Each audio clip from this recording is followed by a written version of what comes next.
What is up, guys? It is that time for the MLB Deeper Dive, where we will take you through all the things you need to know on today's 12-game MLB DFS slate, all the top stacks, all the top pitchers, all the top owned plays, everything that you will need in your arsenal for today's MLB DFS world. I'm Chris Spags. I don't know why I did the intro twice, basically, but I felt like the first one wasn't good enough, and we have no edits here. So I'm joined by, once again, a man who is behind it all here on the Awesemo YouTube channel, the man who creates all the data, all the tools, and uses it himself to great success. Alex Awesemo Baker. How you doing, Alex?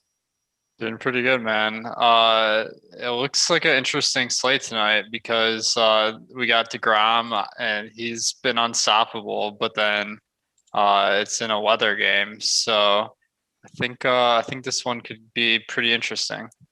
Oh, yeah, we love the weather games here, as we saw yesterday, where some of the games didn't go off that we talked about. Some of them did, but thankfully, we have another man here who is well equipped with his amateur meteorology to get us to the pay window. Our director of customer success at Awesemo, he's Terry McBride. How are you doing, Terry? Doing pretty good, pal. I agree with Alex. It's a really interestingly shaped slate today, and should be fun to talk about.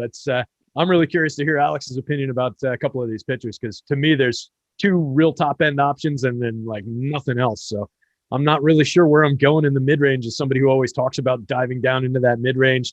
There's not a lot of options there today, so I'm curious to see how it breaks down. So we're going to get into those top pitchers coming up in a second here. But first of all, make sure you guys hit that like button and, of course, subscribe to the channel. If you're not familiar with the Awesemo channel here, we have so much content going on here. It starts at 6:30 in the morning with Josh, our boy Josh Engelman's NBA process videos, where he basically takes you through how he's setting up his NBA data for the day, talks about some of the injuries, some of the guys who are going to be out, some of the guys who are going to be in, obviously, is an important part of the NBA as well. But it goes all day long with the MLB Deeper Dive, the NBA Live Before Lock shows, PGA Live Before Lock. So make sure you are subscribed to the channel and checking it out all the time. And make sure you're also playing at No House Advantage, who's taking a different spin on daily fantasy sports by offering player prop contests across the NBA, MLB, NFL, and PGA for cash prizes. And their exclusively peer-to-peer platform levels the playing field and makes it easier to win real cash compared to other DFS sites. With over 500 player prop offerings, No House Advantage is the largest provider of player props in the whole industry. And the best part is that new users get a deposit match bonus of $20 when they use the promo code Awesemo on there. So go to nohouseadvantage.com, download No House Advantage in the App Store, and make sure you are playing over there every day.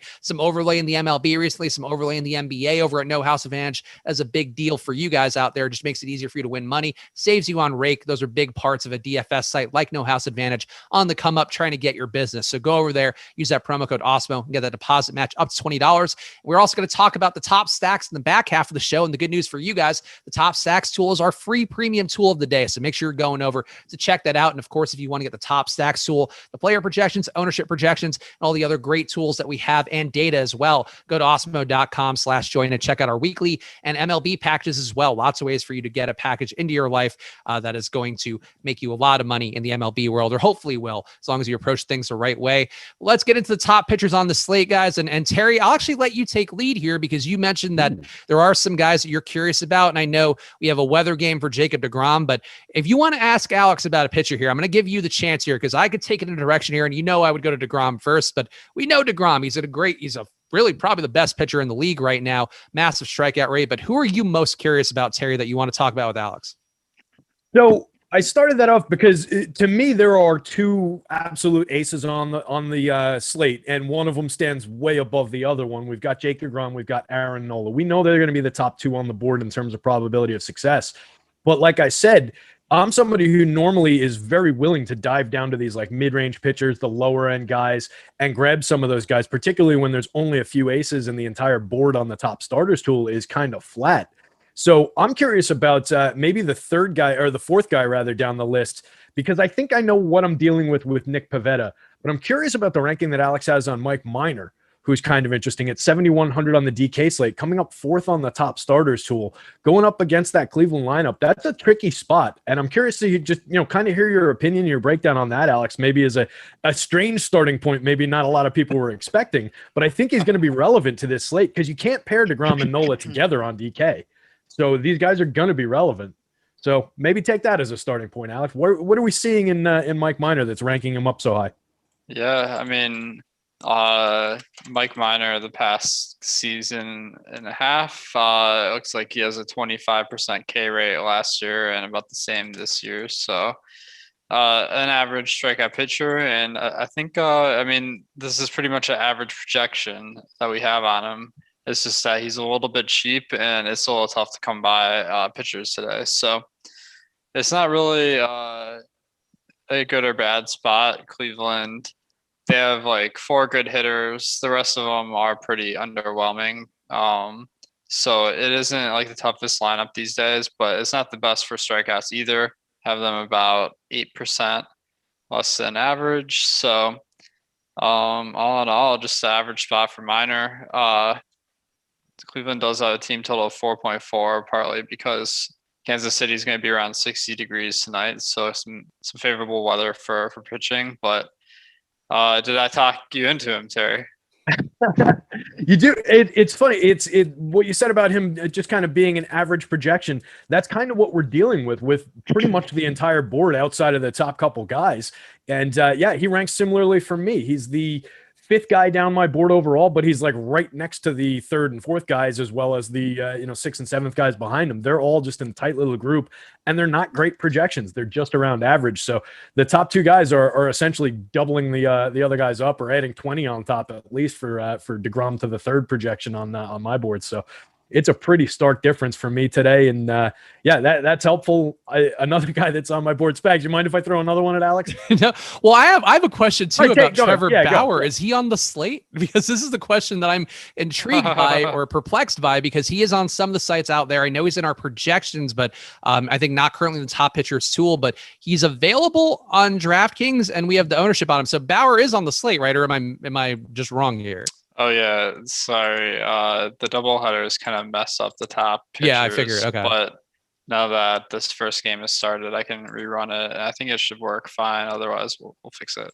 Okay, cool. So Bauer. So I was gonna say, because Terry said 2 aces, and I was like, "Oh, Trevor Bauer to spit in his face." That guy sucks. Come on, who wants to talk about him in a 7-inning game? Oh, Cy Young. Who needs that? Yeah, not on the FanDuel slate, so that's it wasn't on my Gotcha. list that I was looking at here. But yeah, that's a great call, Spags.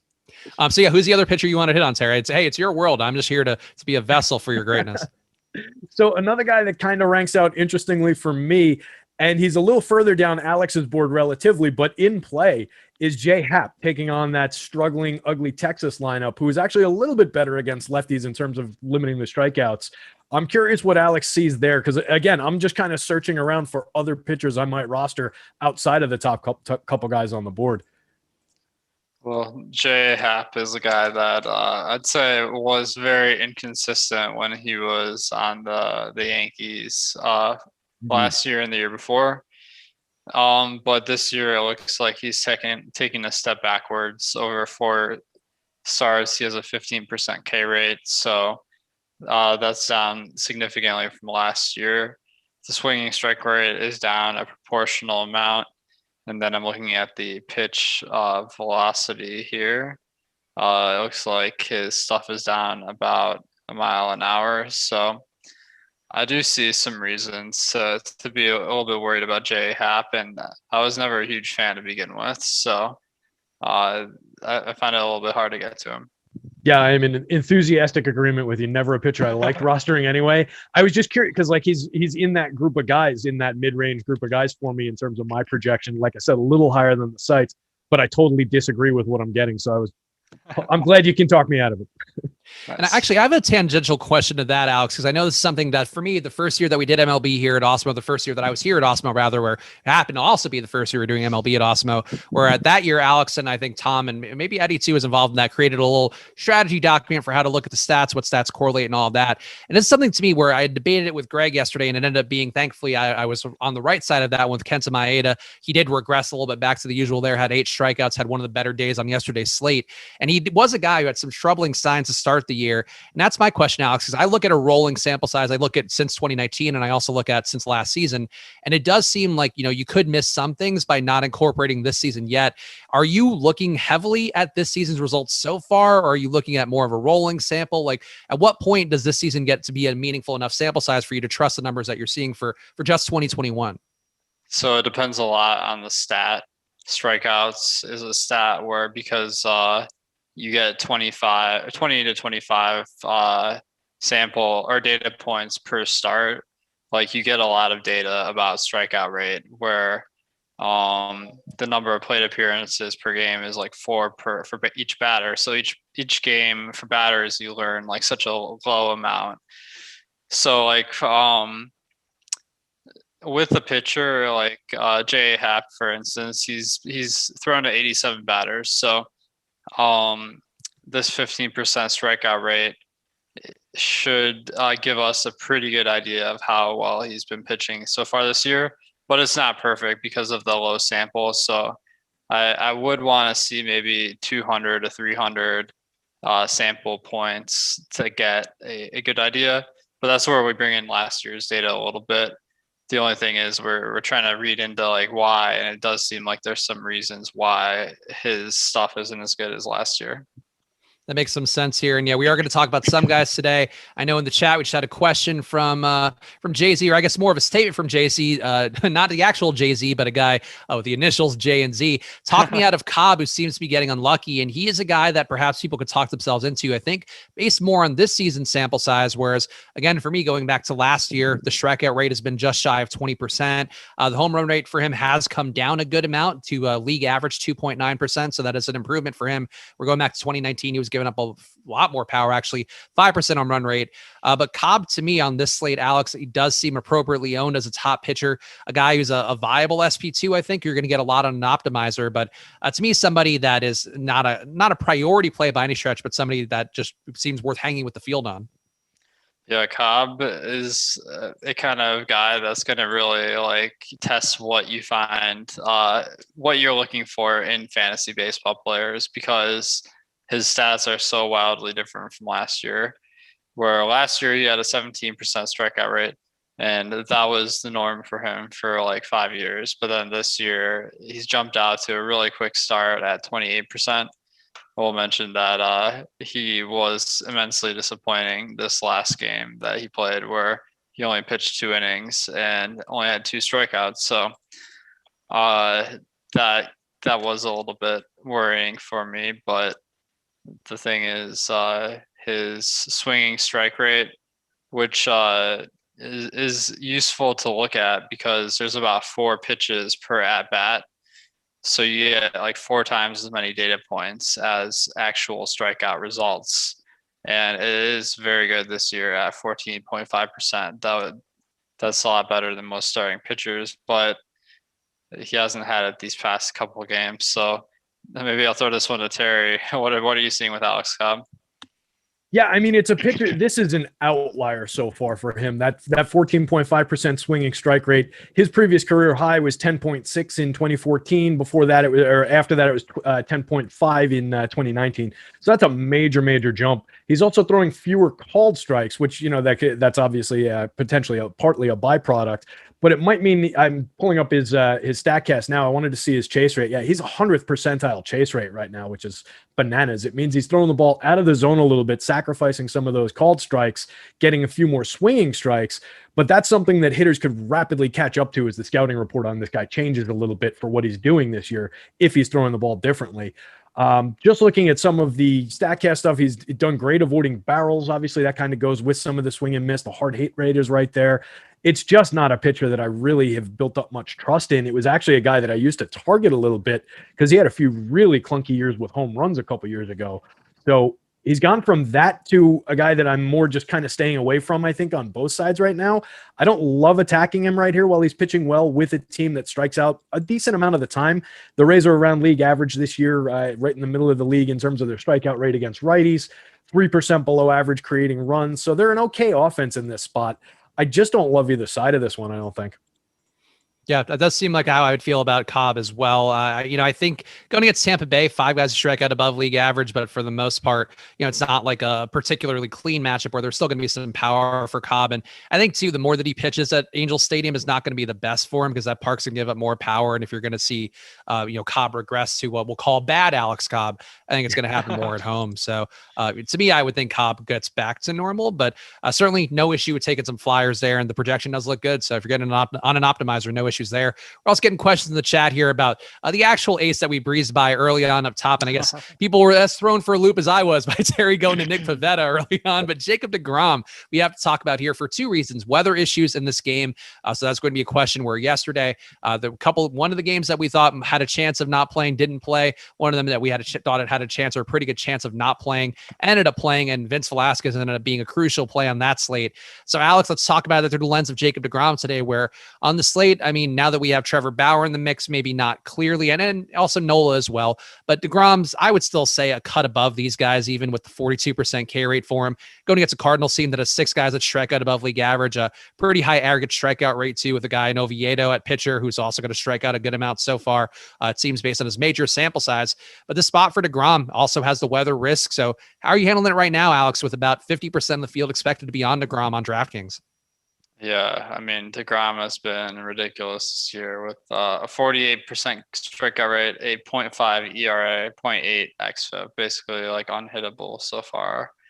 And the matchup for St. Louis is a good one. Their roster isn't as good this year, and they strike out more than average. So that is exactly what we're looking for. And there's not really a salary high enough in their normal range to account for that. So I think deGrom is a guy you can like kind of lock and load pretty much any lineup.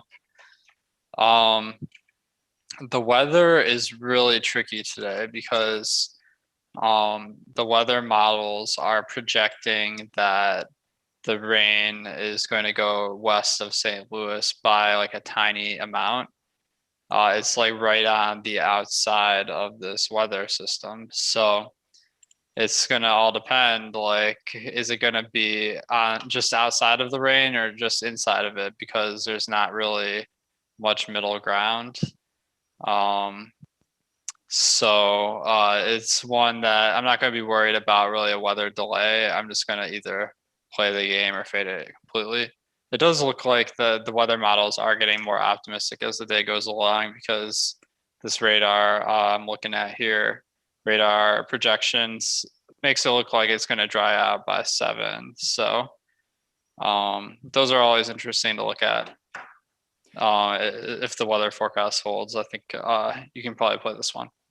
All right, so Terry, I feel like we cover the weather fairly well there, as of course with Alex, our resident meteorologist. But how are you feeling about Jacob deGrom in this spot on FanDuel, where again you have that one pitcher site, and that is going to be a choice here, where if you go against deGrom and that game plays, things could get very dicey for you very fast. I'm sorry, Spags. I'm just out of sync with you today. I was actually going to ask Alex a follow-up about what he did with the weather yesterday in Philadelphia. Oh, no, go ahead. You can. You're taking lead today. You're really being an alpha dog, Terry, and I'm just going to sit back and respect you like the little beta bitch I am. Got you into position, man. That's all. I'm just curious, Alex, in the end of the day, when we were crunching before lock, did you end up taking that Philly game off the board out of concern for it, the one that didn't end up canceling, or did you end up rolling with that one?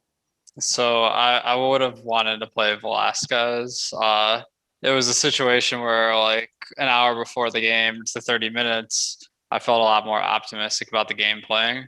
But by then it was too late because I had to build my NBA lineups. And I noticed that like this game locked at 7:05 p.m. and the next game was at 7:40. Yep. So I was just like, I'm going to just build my lineups between 7 and 7:30. And clearly didn't work out optimally, but that's how I did it. Yeah. So you saw that Real Muto home run pop up in the middle of building your lineups, just like I did between 7:05 and 7:40. I made that exact same decision. I was curious how you played it. My Jake deGrom take is play a lot of Jake deGrom. As much as you can cram in, as much as you can afford. He's the best pitcher in baseball. Like Alex said, there's no price too high. I would probably go to like 15K on Jake deGrom on this slate particularly.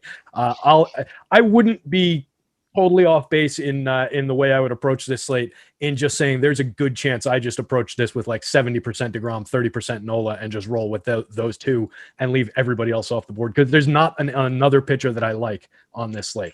There's a couple guys that I'll take chances on. I'm not actually going to do that, but I think it would be a fair approach to this slate, especially on FanDuel. So let's make the case for Aaron Nola a little bit more, because he is in a really good situation for him, and he is not DeGrom. Obviously, the strikeout stuff still very good. And on a normal slate, I color code my sheet, as I talk about sometimes on these shows. And normally a 31% carry for Aaron Nola would be enough to get him a full-on green. And instead, it's a yellowish green because Jacob DeGrom is that far ahead. But he's going against the Brewers team that we have seen, including yesterday, great results for Vince Velasquez. 7 guys that strike out above league average, a 27% aggregate K rate in their lineup, or the projected lineup today for the Brewers. And Nola, I think you can make a case for, but Alex, on that median projection level, it's a 10-point discrepancy in terms of DK fantasy points between Nola and DeGrom. And that is huge for a guy that's only $700 cheaper. So Nola, how much are you getting there? How much are you getting there relative to DeGrom? I feel like we're all in agreement here. DeGrom, assuming the weather does hold up there, is the play of the day. But is Nola a viable tournament pivot, even that he's still being about 26% owned? And also another question, can you get to DeGrom and Nola?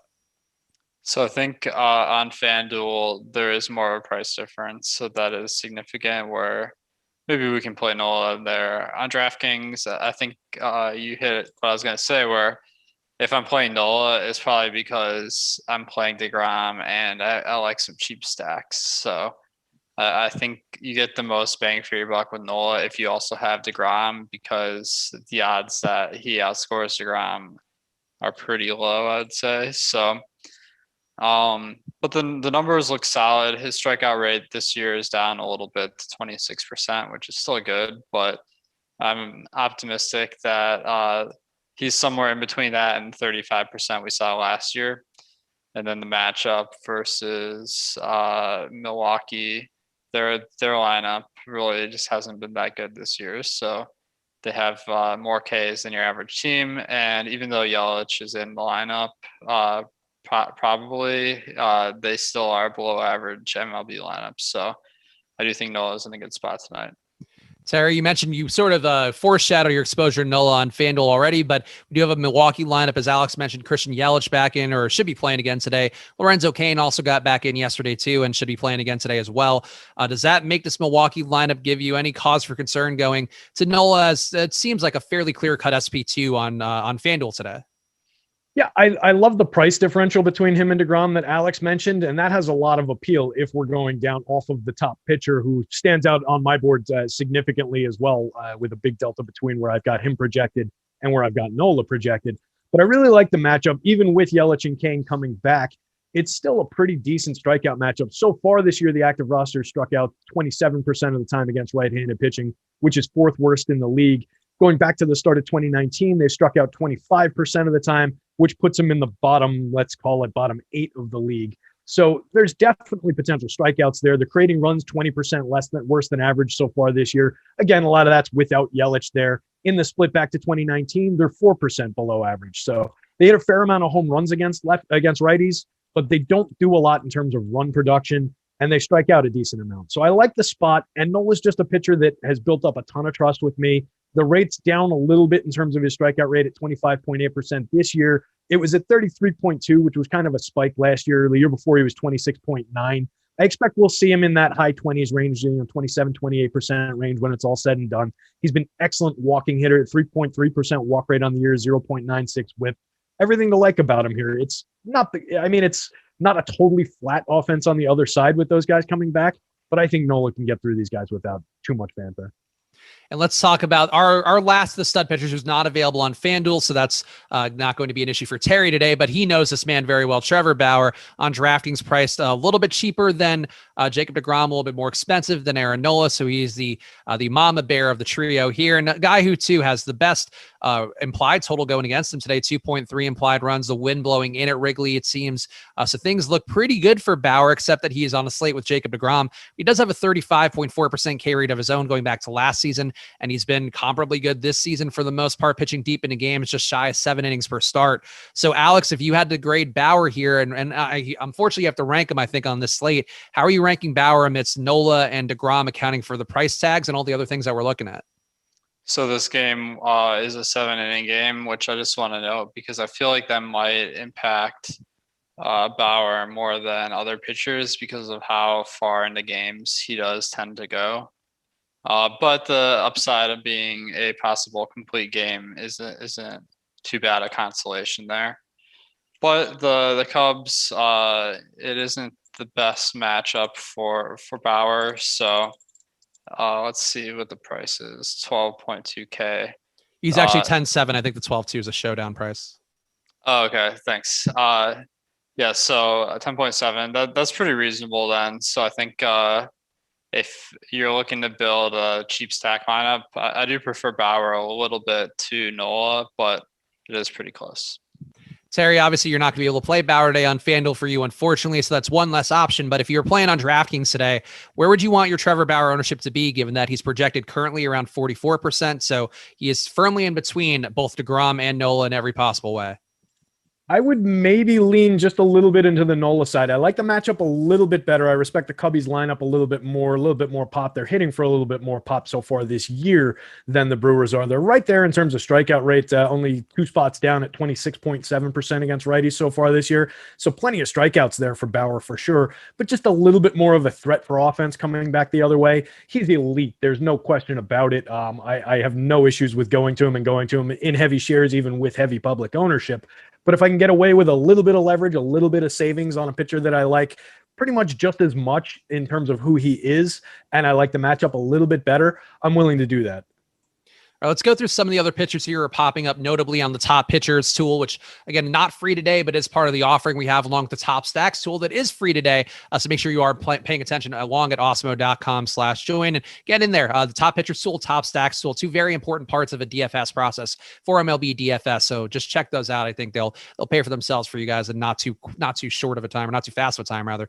Let's keep going through here. We got Mike Minor, who Terry talked about earlier, Nick Pivetta. I think we covered those guys well enough. Alex Cobb, these guys are popping up meaningfully on the top pitchers tool. One guy who maybe not on people's radar as much because I don't think he was confirmed as starter until a little bit later in the day, but Huascar Ynoa is in a spot here. He's got a 10.9% chance of being a top pitcher on the slate. Not a lot of ownership expected his way going against Washington, but it does seem like Ynoa's stuff has been pretty solid here. He's going against a team with a 24% aggregate K rate, and the price tag on Ynoa doesn't seem that bad either, Alex. So is he a guy who'd be in play for you? Is he I guess the question is, for these mid-tier guys, can you afford to get to an Ynoa if you are going to be pretty much locking in probably a DeGrom or a Bauer or a Nola? No Juan Soto in the confirmed lineup, by the way. Oh, good to know. Oh, nice. Yeah, so that does help a little bit. Yeah. As you mentioned, the strikeout rate of Washington is about average. Ynoa he's been winning people a lot of money this year, 32% K rate. I think he was pretty chalky the last time he pitched. So it is a little surprising that his ownership is showing up to be so low today. It is a big drop from this top tier to the middle tier, but I do think he's worth taking some shots on. I think the pitch count's fine. The strikeout rate this year has been great. So I think he's worth some exposure. Terry, how are you feeling about Ynoa here? Any interest, especially given the fact that Soto not making it into the lineup here does make it a bit weaker? You're going to get Yadiel Hernandez and instead, who, let's just say, not quite Juan Soto in terms of his pop with a 133 ISO. Yeah, taking one of the best bats in baseball out of the lineup. He was threatening to come back today, but definitely makes a huge difference here. That's kind of how I wrote Ynoa up earlier in my article. So I'm curious to see when I update this how he comes out in terms of projection and everything. He wasn't getting the strongest projection in the world for me, but I think there's something wonky in my model with him that I have to explore and figure out because I do like him. I do think he's one of the better pitchers on the slate, and he's proven it so far this year. Like Alex was just saying, a dynamite 32.1% strikeout rate, 0.91 whip is excellent with a 2.64 xFIP. Throws a nice hard 97-mile-an-hour fastball half the time, inducing plenty of chase, inducing plenty of swing and miss, avoiding barrel. Well, no, he's given up a couple barrels. Excuse me on that one. But I like the spot here and taking that big time power bat out of there. There's still a couple threats. Obviously, Trey Turner at the top of the lineup and the Kyle Schwarber in the middle with his big power. But other than that, there are definitely spots that you can dance around in this lineup. So I can get to some shares with Huascar Ynoa. Slots into that middle tier for me in terms of like the salary, and he's right next to some of those other guys that we talked about, the Pivettas of the world. So he'll be. I'm not sure what kind of a share of my ownership, but he'll be in that group where I'll have a few lineups with him at least.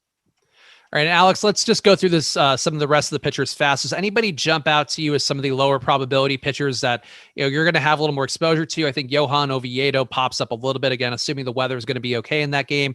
60% chance of being a top value on the day without really any ownership at all expected on DraftKings. And I guess Joe Ross too, another value play that looks decent. But Alex, if you were going to go a little bit cheaper here, maybe people trying to pay for some more bats in addition to their stud pitcher, what are the cheap pitchers that you'd be willing to take a flyer on DraftKings today as an SP2? Yeah, I think we covered most of the ones that are playable, but Oviedo does look like probably your best bet if you're looking for a really cheap guy. So going up against the Mets, they do have a pretty solid lineup that doesn't get a lot of strikeouts. But Oviedo's strikeouts this year have been very good at 30% over 9 innings. Again, a little bit of a sample size issue. And last year, Oviedo really didn't have good strikeouts at all with only a 14% strikeout rate. So that's where I'm starting to look for some more data so that we can adjust a little bit quicker than just averaging those. And his swinging strike rate this year so far has been double last year. And so he's pitched to 37 batters. That's about 150 pitches. So that is a good enough sample size to at least know that his swinging strike rate is a lot better this year. So then the pitch velocity, Oviedo's fastball is up 1.5 miles per hour to 96.6. And then the other, his changeup velocity is up 2 miles an hour. But I do think 96.6 is a lot better than 95. So I'm willing to give some credence to the fact that Oviedo might not be that bad, and no one's on him today. Terry, do you have any value guys on DraftKings? Obviously on FanDuel, probably not going to be as much of an issue for you, though. I guess if there are any value guys on FanDuel, feel free to throw them in. But any of the cheaper guys, whether it be on DraftKings or FanDuel, stand out meaningfully to you? Oviedo's kind of interesting there. I do agree with what Alex was saying. He's a high prospect kid. He's one of their organizational top prospects. Has very good stuff. Plus fastball, plus slider in traditional scouting ratings. To Alex's point, the fastball velo's up. The spin rate on the fastball is up by over 100 RPMs as well, which is interesting. That has a dynamic effect on the rest of the pitches, on his breaking stuff and everything. It sets them up differently. So that could explain the bump in swinging strike rate, which I expect it does. So he's a little bit interesting. He wasn't popping onto my board on FanDuel in any means, and I'm a little concerned about the matchup against the Mets, which I think they're a better lineup than they've been performing. We touched on Pivetta, but we didn't really dig into him. It's an excellent matchup against Detroit. I'm still not a believer in Nick Pivetta, but I'll be there just because it's such a good matchup. Mitch Keller's a pitcher that I do believe in the talent, but I do not like the matchup against San Diego. Price is right at 6,000 if you want to take an extreme dart throw shot, but I won't be there. I don't think that's the spot. Justin Dunn against Baltimore. If you don't believe that Baltimore has a respectable lineup this year, you might be able to get away with. He projects out okay for me at only 6,500 on FanDuel, which I wouldn't do. 7,700 on DK. I do think he's in the mix if you're going down the board for an SP2.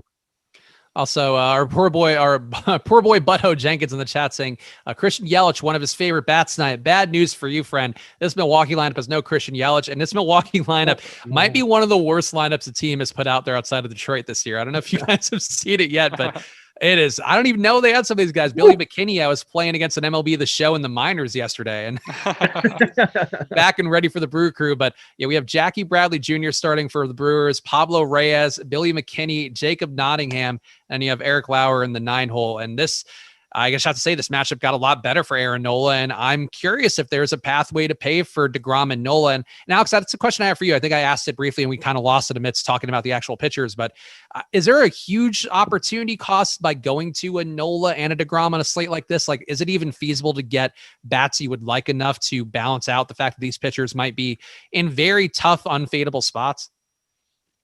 Yeah, so my projection on Nola once I updated this lineup went up 2 points, and I'm sure once I get the updated lines, it'll move more. So that is pretty significant because he was right around 2x. Now he's 2 points above that on DraftKings, and that's the one question is like, what are you going to do with the rest of your lineup? Because going to a guy that going to two guys over 10K means you have to really punt at the stacks. So then it all becomes like, are there enough good value stacks that like you're not going to be funneled into the same build as everyone else? Because like a lot of times everyone gravitates towards the same stacks. So it looks like today Tampa and Milwaukee are going to be the really cheap ones, although Milwaukee is facing and Kansas City. So if you're thinking like you can get a really sick lineup by stacking the cheap stacks and the expensive pitchers, like it's going to be very hard to have a unique enough lineup to win. Terry, do you have any thoughts on that real fast before we do? So do a quick run of money time and then we'll do the top stacks. Yeah, I was super curious about it when you mentioned it before. So actually in the background here, I've been trying to build it with our lineup builder for DK. So I plugged in Nola and DeGrom, and I got to exactly spending all of my money by going to a Royals 5-man with two guys from Baltimore, Galvis and Austin Hayes from Baltimore, and an Enrique Hernandez one-off at second base. That is not my favorite lineup construction in the world. It's a little bit dicey. We do have KC ranked as a decent stack today, good value stack there. And then I went to Baltimore because they're in a similar position, but the field's also going to be there. So I don't love that lineup. I'm not saying it's not playable. I don't love using Enrique Hernandez as the one-off, but he's one of the top end. He's a leadoff hitter for the 4,000 I had left to spend. So you can build with it. It's not off the table. I just think there are better lineups. This is more of a lean into bats kind of a day for me outside of, I want to roster a lot of the top end pitchers. Yeah, it's not a bad implied total for Kansas City, but again, going against Sam Hentges, who's certainly not been any sort of world beater in his 25 batters as he'd faced in the majors so far, getting barreled at a 16% rate. I might try that lineup. I'm only doing one MLB lineup tonight, but I might just try to make it work. And Terry, thank you for doing all the legwork here. So now I know it's a 5-man Royal stack that I could do in between doing my NBA lineups. Let's keep going through here. We got some questions in the chat, but let's do some money time. I'll flip the hat. I don't know if you have your cash money hat nearby, Alex, if you want to do our double dong money time that we like to do here. But it is that time where we go to the top 5 owned plays on DraftKings and FanDuel for you guys for free. And of course, you can always get them yourself if you want to pay at awesemo.com/join. A big part of your approach for MLB DFS in particular, where it's such an outcome-based sport, knowing the ownership is a crucial part of what you're doing. So make sure to check out the packages at awesemo.com/join. Top 5 on DraftKings, though. Number 1, Jacob deGrom. And this is hot off the press. It's 20 minutes ago. Jacob deGrom's 55% ownership will be number 1 on DraftKings. Trevor Bauer, number 2 at 43%. Number 3, Trey Turner at 31%. Number 4, Nick Pivetta at 27%. So he will be the SP2 to either go to or avoid today on DraftKings. And Aaron Nola, number 5 at 26%. On FanDuel, the top 5 looks like it'll be Jacob deGrom at number 1, only 38% on there. Number 2, Freddie Freeman, 29%. Number 3, Ronald Acuna, big Brave slate with 27% for him. Number 4, Aaron Nola at 25%. And number 5, Kyle Schwarber at 23%. And let's skip the Hall of Fame for now, Tyler. Let's see if we can get that in the back half of the show.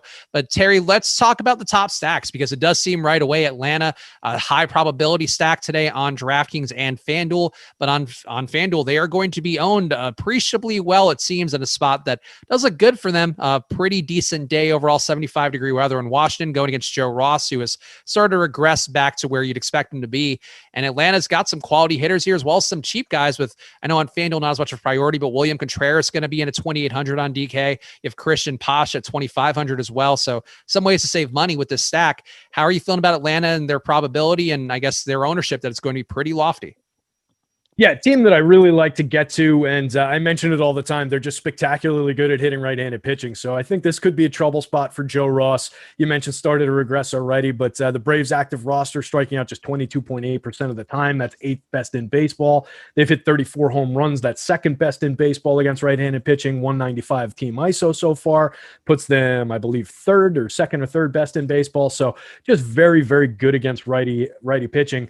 I think there are nice ways to get to this team in different configurations because there are good hitters up and down. So you can, Acuna and Freeman are going to be very heavily owned on the FanDuel slate. But then as soon as you hit Marcell Ozuna in the 3 spot, Ozzie Albies, Austin Riley, some of these other guys, those ownership numbers drop to comfortable levels. So you can stack all these guys even before you get down to a Christian Pache and a William Contreras, who I don't know about Contreras. I preferred the other kid with all the power, Alex Jackson, I want to say, who briefly landed in this lineup and then went on the IL. I don't know enough about Contreras to really get to him here, but Pache is a decent hitter with a lot of speed and some underrated power. I mentioned it in my article the other day, and he came out and rewarded me by hitting his first career home run. But he's a kid who projected for more power than he flashed in games so far, even through the minors. So he's an interesting bat at the end. He can work as a nice little wraparound back to the top to the expensive hitters, the more popular hitters. So I like the way that lineup comes together a lot. Alex, how are you feeling about Atlanta? And it is, again, worth pointing out 2 different plays on DraftKings and FanDuel. On DraftKings, they are slightly higher probability to be a top stack than their ownership. On FanDuel, they are significantly overowned compared to their chance of being on a top stack. So relative to each side, Alex, how are you approaching the Braves? I've heard this Ronald Acuna guy is pretty good, so I might have a little bit of him. But I think pretty solid. It looks like a nice spot on DraftKings where maybe you find that SP2 that no one has, and not as many people are going to be stacking the Braves because it's tough to build the lineup. So I think that makes a lot of sense. On FanDuel, the ownership is getting a little bit crazy. So like Terry's point about maybe taking Pache or some of the other guys that might be a little bit lower owned to mix it up. So that is one way to get different on FanDuel. But again, keep in mind this team is the highest owned team on FanDuel by a pretty wide margin, and they do look over leveraged because of the stud players in particular. Let's talk about some of the other top stacks on DraftKings. It does seem, honestly, a mostly pretty flat slate, but Boston does jump out as being actually substantially under-owned relative to what we'd expect on this spot going against Michael Fulmer. Fulmer himself has been not the best pitcher, I think, though it's kind of leveled out to mediocrity. Giving up a 302 batting average over the last season is not the best, but 18% strikeout rate, 5% on run rate. He's not jumping out as horrible overall, though not good. Against righties, he's been getting blistered, though. A 312 ISO allowed to righties, 8.6 xFIP, almost a 400 batting average. He's given up a full Ted Williams in the 103 batters that he's faced. And Boston, Terry looks pretty good in this situation. So how are you feeling about Boston on DraftKings? A little bit under-owned, it seems. And on FanDuel, it does seem like they are also a little bit under-owned, though not quite as much as on DraftKings. Yeah, for DFS purposes only, I like this Red Sox lineup. They've been performing so far through the year. They've got a few hot hitters in the lineup who are coming back to who they were. I'm thinking specifically of JD Martinez, who has just been obliterating the baseball all season long. But they've got good hitters up and down. Starting with Enrique Hernandez, who I mentioned before. He's a decent hitter he does what he does, getting on base in front of these guys like Alex Verdugo, like Xander Bogaerts in the middle of the lineup. We don't get, it looks like Rafael Devers today, which is a little bit of a hole in the lineup, but they're good enough to cover that with Christian Vasquez there. And then Hunter Renfroe and Bobby Dalbec down at the bottom of the lineup. This is a little bit of a watered down version with Marwin Gonzalez and Christian Arroyo taking up the 6 and 7 spots. But I think it's interesting the way that it would come together if you just are considering flat punting the plate appearance and using Renfroe and Dalbec down there, not as like a speed and on base type wraparounds, but just as guys who could put up monster scores by hitting a couple home runs. These guys have immense power. They're also very likely to give you a 0 by striking out 8 times total. Yeah, Dalbec been barreling the ball pretty well too, an 18% barreled ball rate, which is the best mark on the team over the last season. So keep that in mind for Dalbec in terms of a 9-hole hitter. Probably not a lot of 9-hole hitters who have the power upside potentially that Dalbec has. But Alex, how are you feeling about Boston, where again a little bit under-owned on both sites, and they do seem like a pretty clear cut number 2 stack on the day? Yeah, they definitely look very solid, like you guys are saying. So I have no problem getting them. It does seem like the ownership is a little bit perplexingly low. So I think they make a nice option. All right, let's keep going through, talk some more stacks. And another team that is popping up pretty highly on both sides. Actually, this is one that Terry talked about, so now it's worth getting into. Kansas City does seem overowned, perhaps for what the reasons that Terry talked about, where you can actually credibly build a lineup with a 5-man Kansas City stack and go and get yourself the top stud pitchers on DraftKings. On FanDuel as well, though, Kansas City has the number 3 overall odds to be a top stack, a much more appealing play, it would seem, on FanDuel, where they are one of the higher positive leverage teams on the slate. So Terry, you broke the news here about the Royals being a good play today, so I'll let you go first. How are you feeling about Kansas City in particular on FanDuel, where they are under-owned? And if you have some thoughts on DraftKings as well, where people will be taking that construction, I guess, to get to the stud pitchers. Yeah, look, they came together in an interesting way on that lineup that I was building. They've got a lot of cheap bats through the middle of this order. There's 3 guys priced over 5,000 on the DK slate, and then everybody else is well under 4. You've got a lot of guys. Actually, everybody else is under 3,500. So you can build with this lineup on the DraftKings slate while using those high-end pitchers. And then maybe you go to 2 different guys than I mentioned before and a good one-off, a better one-off than I used. I think this is an interesting team for construction. We'll see what the final lineup comes out as. Couple guys with multi-position in there and not high priced. The pricing is more in the mid-range, at least for the top end of the lineup on FanDuel, which is probably what's keeping some more of the ownership away than across sites. It's a lineup that I like. They've got a lot of power, a lot of speed, a lot of power through the middle, and then some good speed and some on-base and hit tool skills with Whit Merrifield, Andrew Benintendi up top hitting in front of Carlos Santana, Sal Perez, Jorge Soler, even down to like Hunter Dozier I can get into. Don't love the bottom 3 if it's Hanser Alberto, Michael Taylor, and Nicky Lopez. You can mix and match them into some shares. It's more about the top end of this lineup. But going up against Sam Hentges, a lefty with 24% strikeout rate in 5 innings this year and not much track record behind him at the major league level after that, I think there's certainly a reason that you can go to this Kansas City stack here.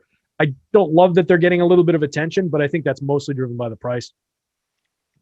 Alex, how are you feeling about Kansas City in this spot against Hentges, a guy who, as Terry mentioned, not looked the best so far, has had a 24% carry amidst his few innings pitched, but besides that, get barreled at a 16% rate, so definitely giving up some hard contact. Are you willing to go with a chalky Royals stack on DraftKings, or do you find them a little more appealing where they're going to be mostly overlooked on FanDuel? Yeah, I think that's a huge difference. Where on FanDuel, they look kind of appealing because of the low ownership, where on DraftKings, they might be the stack that's a little bit overowned because they're cheap today. So my advice on DraftKings would be that if you do want to stack up the Royals, you don't want to just do it with all the cheap guys. You want to pay up and get some of the guys that are a little bit overpriced too. So I'm looking at Whit Merrifield, Carlos Santana, and Sal Perez all at 5K or 5,200. So I think it's a mistake to stack this one up without at least like 1, but preferably 2 of those guys. All right, we got also another lineup in. With the Brewers lineup change, or did I just not? No, okay. While you're looking at that, Santana is really interesting. To Alex's point, under 1% ownership on the DK slate, likely hitting third or at least in the middle of that lineup. This is a switch hitter who 2 years ago hit 34 home runs in 686 plate appearances with a 281, 397, 515, and a 234 ISO. That's a great hitter. So there is every reason in the world to go to him when nobody else is going to be on him. All right, our boy El Negro Loco with a quick super chat, and he doesn't care about our show structure at all. He wants to talk some more pitchers again here, but he wants to know Terry and the boss's favorite 3 pitchers on FanDuel. Terry, I'll let you go first here. And does it start with Jacob deGrom, and does it continue with Aaron Nola for the first 2? Indeed, it does. And then my third, oh jeez, I don't even want to go by my projections. Can I just say I'm going to go with Nick Pivetta because I think that's safe, even though he doesn't project as well for me. Nick Pivetta would be here. Alex, would be your number 3 because the top 2 seems pretty clear cut. Yeah, I mean, I think it's a day where like paying down a pitcher could be pretty viable just to get a different structure of your lineup than any other lineup. So I don't mind not having DeGrom, but as you guys are saying, he does look like the best as well as Nola. So to get a big discount from Nola, you got to go down pretty far. So I guess Mike Minor at 6,900. I'm really looking for a guy with a different price point than those 2 guys. So he's the first guy that is significantly different than Nola. So I think your lineup's going to look a lot different with him. So that's what I like. I feel like one guy we didn't talk about at all, and not to go back to pitchers too much because I got to cover the rest of the stacks, but Shane McClanahan to be one guy I wouldn't mind taking a dart toss flyer on, just because he was very good in that first start. Granted, only has faced 15 batters, but still, maybe he sees a little more run here, and did give up some power, but a 24% swing strike rate, 42% chase rate, and 97.4 mile per hour velocity. I feel like he's a guy that looked really good in that start, and some troubling numbers, and it is a park downgrade, but I feel like taking that flyer seems logical. Tough lineup to go against, but he's a high-end kid in terms of what he's done in the minors and what they're expecting from him. A couple of years over 30% in the minors. Yeah, there's definitely some power risk here playing in Angel Stadium, and he did give up a 333 ISO in that game despite having a 33% K rate. So, a little bit of risk profile to Shane McClanahan, but I think on DraftKings in particular, I wouldn't mind that flyer. But for FanDuel, why not? Cheap guy to go to. Let's keep going through some of the stacks. And Terry, I'll just ask you, what's a priority stack for you? Because it's a lot of flat stack ownership, and again, the top stack tool is free today, so hopefully it doesn't hurt you guys too much. That I'm not going to be able to spend a ton of time digging into each team on this gigantic slate. But check it out. Go to awesemo.com, and actually, I'll drop the link to the top stacks tool for DraftKings and FanDuel in the chat right now. But Terry, what's a priority stack for you on FanDuel that we haven't hit on yet? Yeah, so just looking at the top stacks and looking through some of, we mentioned the Royals who are getting both a little value and some leverage in there. That's a little interesting to me. So I'll definitely be there if that doesn't change. I think Houston could be interesting playing in Yankee Stadium. I think the Yankees could be interesting playing in Yankee Stadium. So that's two sides of that one. Domingo Germán, I think, is an effective enough pitcher, but I don't really sweat the Houston bats unless they're going up against an actual ace. They're very talented bats. Playing in Yankee Stadium, there's a lot of upside in that lineup. There's also the probability that Domingo Germán drills two of these Houston hitters to win back some respect from his Yankees teammates and just gets tossed, because this is the first time they're coming in with fans in the stands and everything, and that's been a big buzzy topic here in New York lately. So I think it might be in his head a little bit. I'm not rostering him. I will roster some Houston hitters, and then I'll throw some Yankees bats at Zach Greinke, who I might end up with a few shares of just on him being Zach Greinke, but I don't like as a pitcher today. I think there's good power upside for my Yankees coming back the other way there. Just looking at some of the other options before we throw it over to Alex. I wrote up the Blue Jays today. I think the Blue Jays are in a really good spot, and I like that they're not getting a ton of attention. You have to pay up a little bit to roster them, but I like that lineup up and down. You can get my specifics on each hitter in my tournament strategy article. Before we go to Alex's top stacks, Terry, are you implying that Domingo Germán would hit someone? Because I find that very totally outside the realm of possibility for him. Never. I don't know that I could buy into that. Alex, how about you? Who are the stacks that are jumping out in a meaningful way? And if you have any thoughts on Toronto as well, because we did have Jeremiah Johnson in the chat saying Toronto is his favorite stack. And on DraftKings, they look to be the most under-owned stack according to the top stacks tool as well.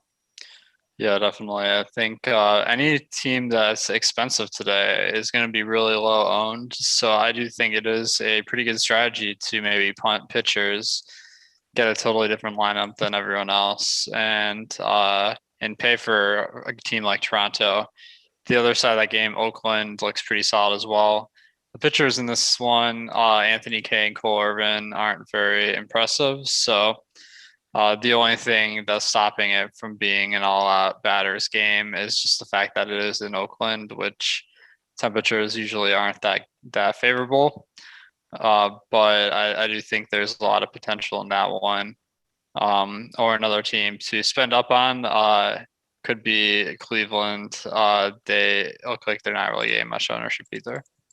You guys have any thoughts on San Diego going against Mitch Keller? 4.9 implied runs for them is what I'm seeing. And Keller has been the bat as up and down as a pitcher if you can be from a young guy. 5.9 xFIP over the last season and changed down to a 20% K rate. Maybe that regresses a little better to where he was going back to 2019. But you have a lot of quality hitters here and a nice run total, and the park's been playing better for power. So you have any thoughts on the Padres, Alex, on DraftKings in particular? Yeah, I think they fall into that same category of teams that are a little tough to get to if you want to get aces, but they do look pretty solid. So the park isn't great for bats, but they do have a really talented lineup, and the matchup certainly isn't scary with Keller. Terry, any thoughts for you on the Padres? We're also getting our boy Andrew Mock in the chat talking about Minnesota. So if you want to jump there as well, we're trying to cover the ones that you guys are going to find the most relevant here. And so any of those thoughts, Terry, on either the Padres or the Twins going against Kyle Gibson? Yeah, the Pods are a lineup that I'll take what I get of them on most slates. It's the two hitters that I really typically want to get to in this lineup are the two hitters that everybody's getting to. So they come up a little bit wonky for me in terms of when I sort out for leverage and sort out some of those things. I get some Tatis and some Machado in there as one-offs at times. It all depends on where they're owned. Those two guys aren't getting an immense amount of attention today, so I'll probably land on some Padres stacks. I basically like the lineup. 1 through 8 is fine. They're all fine hitters. They're not jumping standout hitters to me. What was the other team? The Twins going up against the Rangers? Yeah, the Twins, 4.8 implied run total going against Gibson, a former teammate, maybe knows their weaknesses as well as anybody, you could say. The old revenge narrative, huh? So, yeah, I definitely would prefer the twin side of that one if I was taking sides. Looks like the ownership isn't too bad on FanDuel. A lot of guys just in the 5s outside of Josh Donaldson is oddly popping up. Only 2,900, nice home run mark for him in my model. So I guess that's what the price is really popping him up. He's 5,300 across sites. Byron Buxton's super expensive on DK at 6,300. Nelson Cruz 59. They seem priced out if you want to get to decent pitching with 3 of the best hitters in this lineup, plus Jorge Polanco over 5,000, Mitch Garver over 5,000. Difficult to build with on the DK slate. A lot more probably in play in terms of what you can actually get to in the quality bats on the FanDuel slate. But I like the spot. Gibson not overly impressive as a pitcher. I know some people were waiting on him. I think I've kind of gotten off that train. 20% strikeout rate this year, 19.3 last year, 22.7 the year before. Not a lot to see here. So yeah, throw some bats at Kyle Gibson. I'm good with that. All right. Any other stacks that we haven't hit on? I feel like I'm just going through the top stacks tool to see. Baltimore maybe in play going against Justin Dunn as a value stack option that you can maybe get to some of the stud pitching, Alex. I see you nodding to that. So any thoughts on Baltimore going? Seattle's Park also allows a little more power than I would have realized too. So I think you can make the case maybe. Yeah, I think Baltimore is solid. The park isn't great, but the matchup for Dunn, that is something we can buy into. And the nice thing is there are a lot of cheap guys that are probably going to be in this lineup. So they do seem like they would pair pretty well with some stud pitchers. I think the teams everyone's going to want to pair with your ace pitchers. It looks like Washington has a really high ownership today, as well as Atlanta. I'm a little bit intrigued by why Washington's ownership is so high, because it looks like the second most popular team of the slate.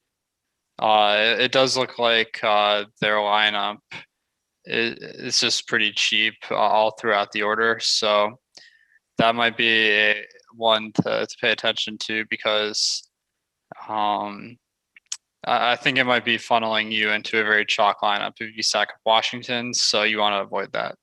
Yeah, Trey Turner, not quite the Rougned Odor in terms of talent that we've talked about on some of these slates, but over 30% ownership on DK for Trey Turner. He can certainly have a ceiling, but that's an ownership number I think I'd be willing to move away from. Terry, any final stacks you want to hit? Any value on FanDuel that you think opens things up, or do you just want to get to a home run pick? Oh, geez, I hadn't even teed up my home run pick. I forget who I picked in my article. I got to check that out. I mentioned Toronto. I think Cleveland is kind of interesting. Like Alex said, Baltimore's definitely on my radar. I'm just going down the list here. I don't know that we necessarily skipped. Oh, the Angels are kind of interesting on the other side of that matchup that we talked about, just because they do have that power upside and there's not a lot of ownership there. So you're paying up a little bit to get to the bats that we want to get to there. But it's also one of those slates where I'm not looking at the individual ownership on them yet. But typically, if they go under, you get a little bit of deflation on the overall ownership for Trout as a one-off, which becomes interesting as well. Anytime you can get to him where he's going to drop to like 10-ish% as opposed to like 30%, he becomes a more interesting one-off.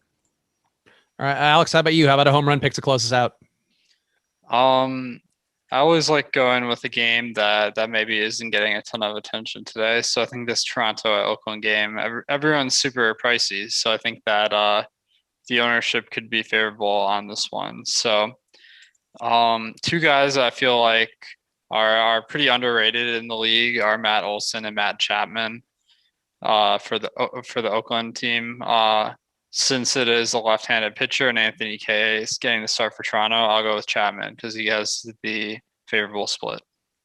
All right, and I'm gonna go with Austin Meadows against Alex Cobb. I think Cobb is going to continue to regress a little bit here down the stretch, playing in a park as well. It's going to play well for power. I think Tampa Bay certainly over-owned as a stack, but for a pure home run pick, I don't mind going to one of those Rays as my pick here.